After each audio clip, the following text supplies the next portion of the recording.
செங்கடல் வழியாக பயணம் செய்கின்ற சகல கப்பல்களுக்கும் கட்டணம் அறவிடுவது சம்பந்தமாக ஹவுதி அமைப்பினர் ஆலோசனை செய்து வருவதாக செய்தியொன்று வெளியாகி இருக்கிறது. அது குறித்து விரிவாக பார்க்கலாம்.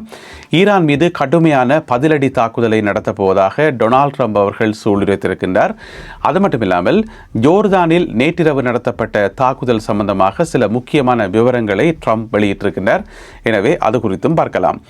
பஹ்ரைனில் பல நாடுகளினுடைய இராணுவத்தினர் சேர்ந்து ஒரு ஒத்திகை ஒன்றை பார்த்திருக்கின்றார்கள். இந்த சந்தர்ப்பத்தில் இந்த இராணுவ ஒத்திகை பார்க்கப்பட்டது எதற்காக என்ற ஒரு கேள்வி இருக்குது. எனவே அது சம்பந்தமாகவும் இந்த காணொலியில் பார்க்க இருக்கின்றோம். அதேவேளையில் அமெரிக்காவும் சவுதி அரேபியாவும் இணைந்து ஈராக் மேலே தாக்குதல் நடத்தியிருந்தார்கள். ஈராக்கில் செயல்படுகின்ற ஆயுத குழுக்கள் மேலே அவர்களில் 32 பேர் கொல்லப்பட்டிருப்பதாக தகவல் ஒன்று வெளியாகி இருக்கிறது. அது குறித்தும் பார்க்கலாம். இந்த செய்திகளுடன் மேலும் ஒரு சில செய்திகளும் தகவல்களும் இன்றைய காணொலியில் காத்திருக்கின்றன. தமிழடியான் சொந்தங்கள் அனைவருக்கும் வணக்கம். உலக செய்திகளுக்கு உங்களை வரவேற்கின்றேன். செங்கடல் வழியாக பயணம் செய்கின்ற சகல கப்பல்களுக்கும் இனி கட்டணம் அறவிடுகின்ற ஒரு முறையொன்றை கொண்டு வருவதற்கு ஹவுதி அமைப்பினர் ஆலோசனை செய்து வருவதாக தகவல் ஒன்று வெளியாகி இருக்கிறது. இந்த தகவலில் என்ன சொல்லப்பட்டிருக்குன்னு சொன்னால், உங்கள் எல்லாருக்குமே தெரியும், செங்கடல் பகுதியில் ஒரு குறுகலான நீரிணை ஒன்று இருக்கிறது. அதாவது ஹோமுஸ் நீரிணை மாதிரி இங்கே ஒரு நீரிணை பப் அல் மந்தப் என்று சொல்லப்படுற ஒரு நீரிணை. அது ஹவுதி அமைப்பினருடைய கட்டுப்பாட்டுகளை தான் இருக்குது, ஏமன் பக்கம். எனவே அந்த வழியை தாண்டி செல்கின்ற சகல கப்பல்களுக்கும் ஒரு நாளைக்கு பல நூற்றுக்கணக்கான கப்பல்கள் போகும். அது மிக முக்கியமான ஒரு வழித்தடம்.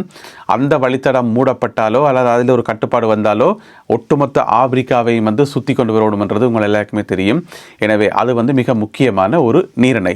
இனி அதில் போகின்ற சகல கப்பல்களுக்கும் கட்டணம் அறவிடுவதற்கும் அதற்காக ஒரு அமைப்பொன்றை உருவாக்குவதற்கும் இப்பொழுது ஹவுதி அமைப்பினர் ஆலோசனை செய்து வருகிறார்கள் என்று சொல்லப்படுகிறது. உங்களுக்கு தெரியும், ஹோமுஸ் நீரிணை பகுதியில் செல்கின்ற கப்பல்களுக்கு கட்டணம் அறவிடுவதற்கு அதற்கு ஒரு அமைப்பு ஒன்று இருக்குது. அதை PGSA என்று சொல்றது. கடந்த மே மாசத்துல ஈரானிய அரசாங்கம் அதனை உருவாக்கி பாராளுமன்றத்தில் அங்கீகாரம் பெற்று அந்த குழு இயங்குது. PGSA என்று சொல்றது, அதாவது பாரசீக வளைகுடா நீரிணை ஆணையம் என்று சொல்லி, அவர்கள் தான் அந்த வழியால போகின்ற, அதாவது ஹோமுஸ் நீரிணை பகுதியால் போற கப்பல்களுக்கு கட்டணம் அறவிடுகின்ற அமைப்பு. அதே மாதிரியான ஒரு அமைப்பு தாங்களும் உருவாக்கி இங்கேயும் செங்கடல்லையும் கட்டணம் அறவிடுவதற்கு ஹவுதி அமைப்பினர் தீர்மானித்திருக்கிறார்கள் என்று சொல்லி இந்த செய்தியில் சொல்லப்பட்டிருக்கிறது.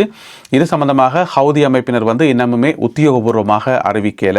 ஒருவேளை அது நடைமுறைப்படுத்தப்படுமாக இருந்தால் இன்னமுமே போக்குவரத்துக்கள் சிக்கலாகும். சர்வதேச சந்தையில் எரிபொருட்களுக்கான விலைகள் மேலும் அதிகரிக்கிறதுக்கான வாய்ப்புகளும் வரும். எனவே நடக்குமா இல்லையா என்பதை நாங்கள் பொறுத்திருந்து பார்ப்போம். இது முதல் கட்டமாக வெளிவந்திருக்கக்கூடிய தகவல். இதுக்கிடையில் நேற்றிரவு ஜோர்தானில் இருக்கின்ற அமெரிக்க படைத்தளங்களை இலக்கு வைத்து ஈரான் ஒரு அதிர்ச்சியூட்டும் தாக்குதல் ஒன்றை நடத்தியிருந்தது. ஒரு சர்ப்ரைஸ் அட்டாக் என்று சொல்லி ஒரு எதிர்பாராத தருணத்தில் தாக்குதல் ஒன்றை நடத்தியிருந்தார்கள். அது சம்பந்தமாக டொனால்ட் ட்ரம்ப் அவர்கள் சில தகவல்களை ஃபாக்ஸ் நியூஸ் தொலைக்காட்சிக்கு வெளியிட்டிருக்கின்றார். அதில் என்ன சொல்லியிருக்காருன்னு சொன்னால், இந்த தாக்குதலை நாங்கள் அப்படியே விட மாட்டோம், இதற்கு கடுமையான பதிலடி வழங்குவோம் என்று சொல்லி. எனவே பெரும்பாலும் இன்று புதன்கிழமை இரவு அந்த பதிலடி தாக்குதல் நடக்கலாம் என்று சொல்லி எதிர்பார்க்கப்படுகிறது. எனவே அதனை நாங்கள் பொறுத்திருந்து பார்க்கணும். இதுக்கிடையில் நேற்றிரவு நடத்தப்பட்ட அந்த தாக்குதல் சம்பந்தமாக அது எல்லா ஏவுகணைகளையும் நாங்கள் தடுத்து விட்டோம் என்று சொல்லி ட்ரம்ப் சொல்லியிருக்கின்றார். அதே நேரம் அங்கிருந்த அமெரிக்க படையினருக்கு, அவர்களுடைய தளங்களில் இருந்த அமெரிக்க படையினருக்கு மிக சொற்பமான நேரம், ஒரு 2-3 நிமிஷத்துக்கும் குறைவான டைம் தானே கிடைச்சதாம் இந்த ஏவுகணைகளை தடுக்கிறதுக்கு. என்னென்னு சொன்னால், எதிர்பாராமல் நடந்த தாக்குதல் ரெண்டபடியால் அந்த முகாம்களில் இருந்த படையினர், அதோட இரவு நேரம் தானே, இரவு 12:15 ஜோர்தான் நேரம் இரவு 12:15 இந்த தாக்குதல் நடத்தப்பட்டது. அப்போ எல்லாரும் அமைதியாக இருந்திருப்பார்கள், எதிர்பார்த்திருக்க மாட்டார்கள். அப்படியான சந்தர்ப்பத்தில் தாக்குதல் நடத்தும் போது திடீரென்று அதை தடுக்க வேண்டி வந்தது என்று சொல்லி, என்னதான் ஆட்டோமேட்டிக் சிஸ்டம் இருந்தாலுமே கூட மனுவலாக கூட சில விஷயங்களை ஆப்ரேட் பண்ண வேண்டியது தானே. எனவே தங்களுக்கு மிக சொற்பமான டைம் தான் இருந்தது என்று சொல்லி ட்ரம்ப் சொல்லியிருக்கார். எனவே ஈரான் இதற்காக பெரிய விலை ஒன்றை கொடுக்க போகிறது என்று சொல்லி ட்ரம்ப் மிரட்டல் விடுத்திருக்கிறார். எனவே இன்றிரவு என்ன நடக்கப் போகிறது என்பதை நாங்கள் நாங்கள் பொறுத்திருந்து பார்க்கணும். இதுக்குள்ள வந்து சவுதி அரேபியாவும் அமெரிக்க படையினரும் இணைந்து ஈராக்கில் வந்து பல இடங்களில் குறிப்பாக 7 மாகாணங்களில் அந்த 7 மாகாணங்கள் முழுக்களும் பார்த்தீங்கன்னு சொன்னால் இந்த நிறைய ஆயுத குழுக்கள் இருக்கின்றார்களாம். ஈராக்கில் வந்து ஒன்றுக்கு மேற்பட்ட நிறைய ஆயுத குழுக்கள் செயல்படுகின்றார்கள். எல்லா ஆயுத குழுக்களும் வந்து ஈரானால் வழிநடத்தப்படுகின்ற குழுக்கள் என்று சொல்லப்படுகிறது. அப்போ ஈராக்கில் செயல்படுகின்ற எல்லா ஆயுத குழுக்களுக்கும் ஒரு கொமனான பொதுவான பேர் ஒன்று இருக்குது. அதுதான் PMF என்று சொல்லி, அதாவது பாப்புலர் மொபிலைசேஷன் ஃபோர்ஸஸ் என்று சொல்கிறது. அந்த பேருக்கு கீழே நிறைய அமைப்புகள் இருக்குது.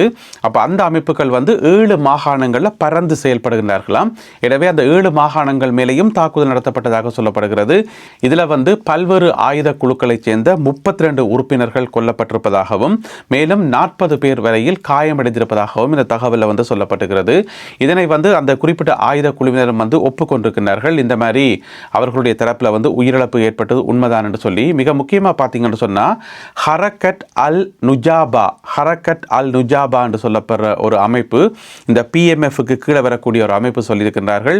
தங்களுடைய உறுப்பினர்கள் கொல்லப்பட்டதுக்கு கடுமையான பதிலடி வழங்கப்படும், நாங்கள் வந்து பழிவாங்கும் தாக்குதலை நடத்தியே தீருவோம் என்று சொல்லி அவர்கள் சொல்லியிருக்கின்றார்கள். அது மட்டும் இல்லாமல் சில முக்கியமான நிபந்தனைகளையும் விடுத்திருக்கிறார்கள் என்று சொன்னால், முதலாவது வந்து ஈராக்கிலிருந்து முற்றுமுழுதாக அமெரிக்க படையினர் வெளியேறணும்.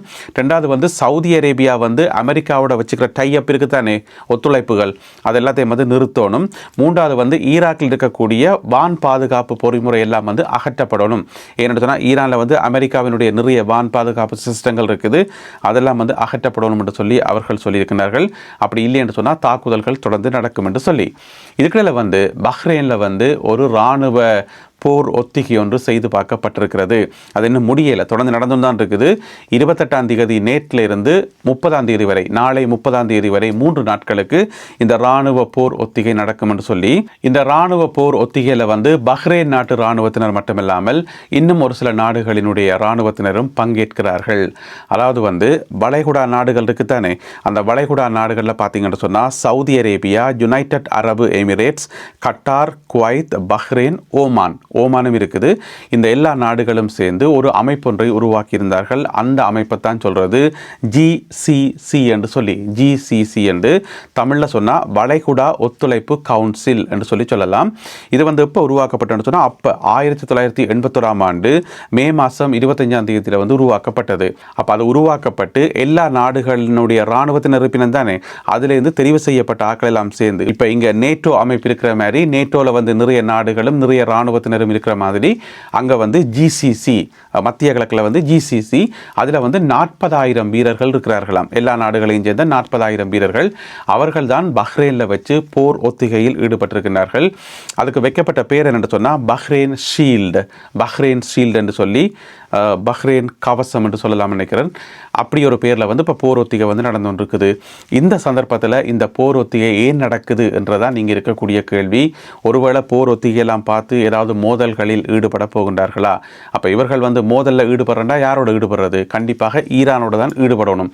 எனவே ஈரானிய போரில் குதிக்க போகிறார்களா என்ற ஒரு கேள்வி இருக்குது. இது முதலாவது. ரெண்டாவது வந்து ஆரம்பத்தில் பார்த்தீங்கன்னு சொன்னால் இந்த அரபு நாடுகள் எல்லாமே, அதாவது பிப்ரவரி மாதம் 28ஆம் தேதி அமெரிக்காவுக்கும் ஈரானுக்கும் இடையில் யுத்தம் ஆரம்பித்தது தானே, அமெரிக்கா ஈரான் இஸ்ரேலுக்கு இடையிலான யுத்தம் ஆரம்பித்தது தானே.